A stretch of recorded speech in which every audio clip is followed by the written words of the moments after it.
Ponorogo menjadi raja. Sepeninggal para Pendawa yang terusir ke hutan Trikbasara, para Punakawan kemudian saling menggantikan menjadi raja di Amartapura. Karena para Kurawa sendiri sedang sibuk menjarah raya seluruh kekayaan negara dan juga harta benda rakyatnya. Suasana negara mirip ketoprak humor yang pernah ditayangkan di TV-TV zaman dulu. Bagaimana tidak, Gareng yang selama ini terbiasa hidup susah, setelah mendapat kesempatan menjadi raja, yang kemudian perilakunya menjadi agak aneh. Maunya melakukan penghematan anggaran, namun pada akhirnya warungnya malah ikut terjual. Sedang ayahnya sendiri, Eyang Semar Badranaya, yang mencoba meredakan suasana negara agar tidak terjadi perang Baratayuda, malah diturunkan bawahannya sendiri karena dianggap plin-plan. Mengganti aturan seenaknya sendiri? Karena pada dasarnya, Eyang Semar sudah tua, jadi sering ketiduran. Belum lagi kemana-mana harus sering dituntun karena penglihatannya sudah kabur. Sehingga kalau jalan, sering nabrak-nabrak, bahkan sampai nyebur got depan istana. Karena penglihatannya yang kabur itu, sehingga bila ada surat-surat penting, harus dibacakan bawahannya. Malah kadang-kadang untuk tanda tangan pun diwakili para bawahannya. Oleh karena itu, jalannya pemerintahan mirip ketoprak humor, sering menjadi tertawaan para pejabat dan punggawa negara asing.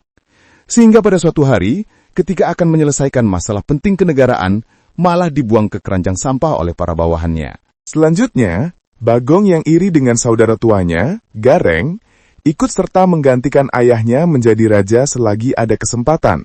Namun, karena pada dasarnya Bagong tercipta dari bayangannya Semar, maka cara menjalankan roda pemerintahan tidak ada bedanya dengan bapaknya. Bagong yang aslinya suka makan dan senang di dapur untuk memasak, bagi keluarganya ini sering dipingpong kiri kanannya, terutama istrinya sendiri. Ketika sedang sibuk-sibuknya mencari dana untuk hitanan anaknya, istrinya malah mengusulkan untuk menjual rumah anaknya kepada tetangga sebelah dengan harga murah. Dengan alasan karena sedang butuh duit dan kasihan dengan tetangga sebelah yang anaknya banyak. Karena pendiriannya yang tidak tegas dan suka mendengarkan bujukan istrinya, maka pemerintahan yang dijalankan oleh Prabu Bagong tidak berjalan lama. Pada saat pemilihan raja, Bagong dikalahkan oleh kakaknya sendiri, Petruk Kantong Bolong, yang dulu ikut membantu jalannya pemerintahan di masanya Gareng. Bagong menjadi jengkel dengan kakaknya karena merasa kakaknya ini menggunting di lipatan, sehingga bila bertemu dengan Prabu Petruk Kantong Bolong, Bagong langsung melengos. Bahkan untuk merayakan kenduri di rumah kakaknya pun, Bagong tidak datang dengan alasan sedang tidak enak badan. Selain itu, karena matanya yang besar, sehingga kalau memandang orang sering dikira menantang. Petruk Kantong Bolong yang berhasil melengsarkan adiknya secara halus dari tampuk pimpinan, selanjutnya menggantikan menjadi pemimpin negara Amartapura. Petruk yang pada dasarnya paling cerdik dan kadang-kadang juga culas di antara para saudara-saudaranya, menyatakan perang dengan para tikus-tikus sawah yang suka menghabiskan padi-padi warganya. Tidak hanya itu, para dewa pun sering dibuat puyeng jika bertemu dengan Prabu Petruk. Bagaimana tidak, bila mana salah tindakannya atau bahkan salah prosedur, jangan harap selamat. Mereka pasti akan segera dinusakambangkan oleh Prabu Petruk Kantong Bolong. Karena begitu giatnya dalam usahanya membasmi para tikus-tikus sawah ini, sehingga Prabu Petruk Kantong Bolong sampai lupa dengan dirinya sendiri.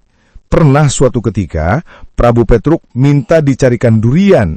Ketika dihidangkan, yang dimakan malah bijinya, bukan dagingnya. Dagingnya sendiri dibagikan kepada para bawahannya. Mereka yang melihat hanya bisa berdiam sendiri, tidak berani menegur, takut dikira salah prosedur, malah repot sendiri. Petruk yang berhasil membawa negeri Amartapura lepas sejenak dari cengkraman para Kurawa dan membuat sawah warganya bebas dari para tikus, ini berhasil memimpin dengan baik. Prabu Petruk memegang tampuk pimpinan paling lama di antara keluarganya. Selain karena kecerdikannya, juga memang penampilan Prabu Petruk Kantong Bolong yang berbadan tinggi dan berhidung panjang menjadi nilai tambah tersendiri. Bila mana sedang menghadiri acara-acara resmi yang diliput para kru TV dalam negeri, cara jalannya dirubah. Bila biasanya cara berjalannya seperti kerbau, malas-malasan, seenaknya dirubah menjadi gagah. Begitu gagahnya, sehingga sampai pernah menginjak kotoran sapi depan rumah, karena tidak melihat ke bawah dulu. Namun karena kecerdikannya, cara bicaranya yang elegan dengan tutur kata yang halus bisa membuat orang-orang yang tidak suka dengan Petruk berbalik 180 derajat. Mereka berhasil dirangkul dan diajak bekerja sama dengan baik. Malah sekarang kekuasaannya menjadi lebih kuat daripada sebelumnya. Karena siapapun yang berani mengharu biru Prabu Petruk Kantong Bolong akan merasakan nikmatnya pukulan petel sang baginda. Setelah sampai pada akhir masa pemerintahan, Prabu Petruk Kantong Bolong menyatakan diri untuk mundur karena beliau sudah rindu dengan desanya yang tentram dan damai, tidak banyak masalah. Berbeda dengan perkotaan yang bising dan banyak permasalahan yang terjadi. Selain itu, juga dikarenakan rasa rindunya yang dalam ingin berkumpul dengan saudara-saudaranya yang sudah tidak bisa dibendung lagi. Rasa kangen dengan kakaknya, Gareng yang begitu dicintainya, juga dengan Semar yang sudah mengharapkan kedatangannya sejak lama. Oleh karena itu, Petruk membuat sayembara kepada warganya untuk melakukan pemilihan raja berikutnya memimpin kerajaan Amartapura. Sayembara Prabu Petruk Kantong Bolong itu sampai juga ke telinga Togok, yang masih kakak dari Semar. Togok yang memang sudah lama memimpikan untuk menjadi raja itu, ingin juga menyalonkan diri menjadi Raja Amartapura. Biarpun sekarang sudah menjadi lurah, dan belum lama menjalaninya, namun berhasil ketua RT terbaik versi majalah Antah Berantah. Walaupun jabatan itu pun karena usahanya mengemis-ngemis kepada para dewa melalui Semar, ya adiknya sendiri, secara kebetulan dalam sayembara tersebut, pesertanya hanya dua, yaitu Togok dan Milung, berhadapan dengan Limbuk dan calon patihnya, Cangik. Untuk memenangkan sayembara, Togok mempercayakan tim suksesnya kepada Patih Sengkuni, yang sudah terbukti keampuhannya dalam hal menghancurkan kehidupan seseorang sampai pada kejatuhan suatu negara seperti Amartapura di zaman Pendawa. Sedangkan Limbuk meminta bantuan Maharesi Durna sebagai pemandu soraknya. Sayembara itu berlangsung dengan riuh dan ketat sekali. Disaksikan warga Amartapura dan Astina, sekalian untuk bertaruh judi. Maharesi Durna yang kebetulan juga lagi bokek akibat kalah main, ikut pula bertaruh untuk kemenangan Togok, biar sawah ladangnya bisa diambil lagi dari tangan debt kolektor yang kemarin datang menyitanya. Sedangkan untuk membayar utang-utangnya yang sudah hampir tak tertagih, Maharesi Durna nekat menjadi tim sukses Limbuk. Hitung-hitung si Limbuk keluar sawah dan ladangnya serta berkarung-karung cadangan emasnya setelah sukses nyinden di mancanegara. Togok yang sebenarnya tidak menguasai medan pemerintahan itu pun pasrah bongkokan kepada Mahapati Sengkuni. Togok percaya 100% percaya akan prestasi yang sudah ditorehkan Sengkuni. Terbukti sudah berhasil menghutankan para Pandawa dan menyita seluruh negara Amartapura ini. Selain itu, Togok sendiri sebelumnya merupakan pekatik dari para Kurawa. Jadi untuk masalah dana tidak masalah, bisa dicarikan. Oleh Mahapati Sengkuni, Togok disarankan untuk turba sampai ke pelosok-pelosok desa. Bahasa Inggrisnya jajah desa Milangkori. Kalau perlu belusukan sampai ke kandang sapi dan kambing agar dekat dengan masyarakat. Sehingga pada saat sayembara nanti, akan banyak warga yang mendukung Togok. Tidak lupa Sengkuni juga menyewa para wartawan dalam dan luar negeri untuk meliput semua kegiatan Togok, sehingga citranya bisa membahana ke seluruh dunia. Sedangkan Limbuk sendiri, yang memang anak lurah, kurang bisa mempromosikan dirinya sendiri. Hal ini beralasan, mengingat ketika ada tanggapan sinden, dia tidak mau datang kalau tidak sesuai dengan tarif yang diharapkan. Lebih baik nongkrong di angkringan, sehingga tidak aneh kalau menjadi bahan gunjingan para tetangganya. Namun karena suara Limbuk itu termasuk merdu ketika lagi mood nyinden, maka tidak heran bila Limbuk termasuk artis papan atas di desanya. Dalam sayembara tersebut, panitia menyaratkan kepada para peserta sayembara untuk bisa menunjukkan prestasi dan kemampuannya secara nyata di arena dengan cara adu pancu. Togok, walaupun sudah membawa tim pemandu sorak yang lengkap dan membawa banyak supporter, sebenarnya masih demam panggung dan minder bila dihadapkan dengan Limbuk. Mengingat badan Limbuk yang besar dan montok, serta dampratannya yang mantap. Untunglah Sengkuni mendapatkan akal jitu sekali, sehingga hampir pasti nanti pertandingan pancu akan bisa dimenangkan oleh Togok. Para penonton pertandingan pun bersorak riuh melihat jagoan masing-masing bertanding panco di arena. Ada yang menyindir jagoan lawan sampai menghina secara langsung. Bahkan, ada pula yang sampai ribut sendiri dan adu jotos antar penonton yang datang tanpa mau membayar sama sekali itu. Oleh karena itu, tidak heran bila sayembara menjadi raja ini menjadi tontonan favorit sampai di mancanegara. Bahkan dijadikan taruhan oleh bandar judi dengan nilai taruhan sampai jutaan kepeng. Namun akhirnya pertandingan panco ini berhasil dimenangkan oleh Togok. Karena pada saat Limbuk akan memenangkan adu panco ini, dengan cepat Togok mengeluarkan tikus kecil yang dikantonginya atas saran Sengkuni. Limbuk yang pada dasarnya takut dengan tikus menjerit-jerit ketakutan. Dia langsung kabur lari terbirit-birit keluar panggung arena pertandingan sambil mendelik. Dari awal dukungan para penonton pun sudah diarahkan kepada Togok, karena kelihayan Sengkuni.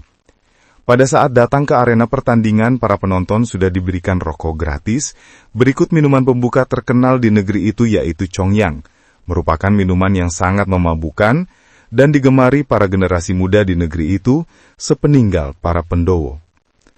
Selain itu, juga karena pandainya Sengkuni memainkan peran sebagai tim sukses, Togok dicitrakan sebagai calon raja yang ramah, merakyat, dan merupakan wakil dari Kaulo Alit atau rakyat jelata, sehingga merupakan jawaban doa dari rakyat yang tertindas dan mewakili suara rakyat. Vox Populi, Vox Dei bahasa kuliahnya. Selain itu, Togok juga ringan tangan. Tidak segan-segan untuk turun ke bawah. Hal ini ditunjukkan dengan kebiasaan Togok untuk belusukan sampai ke kandang-kandang sapi dan kambing, mengambil kotorannya untuk dijadikan pupuk organik dan dijual mahal. Warga yang sedang mengalami krisis kepercayaan, pada dasarnya sudah bosan dengan kepemimpinan para Panakawan, pun akhirnya memilih Togok dengan harapan bisa membawa angin segar dalam kehidupan bermasyarakat dan bisa membawa kemakmuran bagi warganya. Di mata para Kurawa sendiri, keberadaan si Togok diharapkan bisa menjadi perpanjangan tangan mereka. Selain Togok ini gaul, juga gampang diperintah, dengan dijanjikan harta, tahta, dan wanita. Berbeda dengan Limbuk, yang memang merupakan anak lurah, biarpun sama-sama berprofesi utama sebagai babu. Tapi Limbuk susah diperintah dan diarahkan. Kalau bukan karena keinginannya sendiri, dia tidak mau melaksanakan perintah juragannya dengan baik. Kalau dimarahi, Limbuk bakal ngambek dan tidak mau makan berhari-hari kalau tidak enak. Ibunya sendiri pun hanya bisa mengelus dada suaminya. Daripada ribut sama anaknya, Cangik lebih baik berangkat ke pasar menjual beras. Nanti akan ditukarkan dengan pizza dan hamburger kesukaan Limbuk. Padahal, bila lagi doyan makannya si Limbuk, bisa 1 keranjang. Setelah menjadi raja, kelakuan Togok tidak jauh beda dengan Petruk. Disuguhi pizza, mintanya semanggi. Padahal di kota raja, yang jual semanggi tidak ada. Lain hari minta disewakan becak pada acara peninjauan lapangan, dengan alasan becak tidak menimbulkan polusi udara dan merakyat. Padahal Togok lupa, kalau becak sudah digusur dari kota raja sejak zaman Jadoel. Akhirnya, daripada ribut, diambilkan becak dari kota sebelah dengan truk khusus. Setelah tiba di tempat acara, tukang becaknya mati kecapekan, karena jarak yang ditempuh 50 km dengan kecepatan lebih dari 60 kilo untuk mengejar pengawal di depannya. Setelah menjadi raja, Bilung diangkat secara resmi sebagai Mahapatih Amartapura. Bilung yang dulu merupakan juragan kodok dan saingan ini dirangkul Togok dengan harapan bisa memuluskan upayanya untuk menjadi raja di Amartapura. Dengan segenap dukungan dari teman-teman dan rekanan Bilung, masalah dana bisa tercover dengan baik. Namun, ternyata perkawinan politik dan bisnis ini tidak bisa berjalan dengan baik. Dua orang ini kemanapun selalu berlawanan arah. Bila Prabu Togok sudah mengeluarkan persetujuannya, giliran Bilung ngambek menolaknya. Ibaratnya, Togok makan singkong, Bilung malah minta keju. Tidak pernah akur. Sehingga, jalannya pemerintahan mirip OVJ. Tidak jelas dan tidak ada kepastiannya. Harga-harga di pasaran mulai merambat naik tanpa kejelasan kapan bisa turun. Cabai di pasar dari 20 kepeng ganti harga menjadi 80 kepeng sekilo. Uang kepeng sendiri mengalami penurunan drastis dibandingkan dengan uang benggol di pasaran dalam negeri dan internasional. Perdagangan mulai surut karena sepinya permintaan pasar akibat penurunan nilai uang kepeng. Banyak kuli-kuli yang di PHK karena sepinya penjualan. Sementara itu, pungli dan upeti semakin merajalela. Di lain pihak, Prabu Togog mencanangkan pertukaran warga dengan mancanegara dengan alasan untuk menyamakan persepsi dalam bernegara, dengan mengimpor jutaan penduduk mancanegara menjadi buruh di Amartapura. Sementara jutaan kuli di dalam negeri sendiri terkena PHK dan laju perdagangan semakin surut. Togog dan Bilung tidak berani berhadapan langsung dengan prajurit mancanegara, malah mengadu domba warga untuk memusuhi keluarga para Pandawa. Sehingga, tidak lama keadaan negara tidak semakin baik, malah semakin kacau. Masyarakat yang tadinya mengharapkan timbulnya Satria Piningit, malah mendapatkan Satria Bergitar. Mengharapkan munculnya Ratu Adil, malah yang muncul Ratu Dangdut. Akhirnya, masyarakat hanya bisa mengharapkan kembalinya para Pandawa dari hukuman mereka di hutan Trikbasara. Semoga perang Baratayuda segera terjadi, walaupun harus ditebus dengan banjir darah dan memakan korban jutaan jiwa. Namun tidak menjadi masalah, bila mana itu adalah syarat hilangnya angkara murka dan timbulnya para satria utama yang bisa membawa amanah sebagai khalifah Tuhan di dunia dan membawa negara dalam ketentraman dan kemuliaan negeri. Cerita ini hanyalah fiktif belaka dan bersifat hiburan, jadi bila mana terjadi kesamaan nama, tempat, dan kejadian, hanyalah kebetulan saja. Tamat.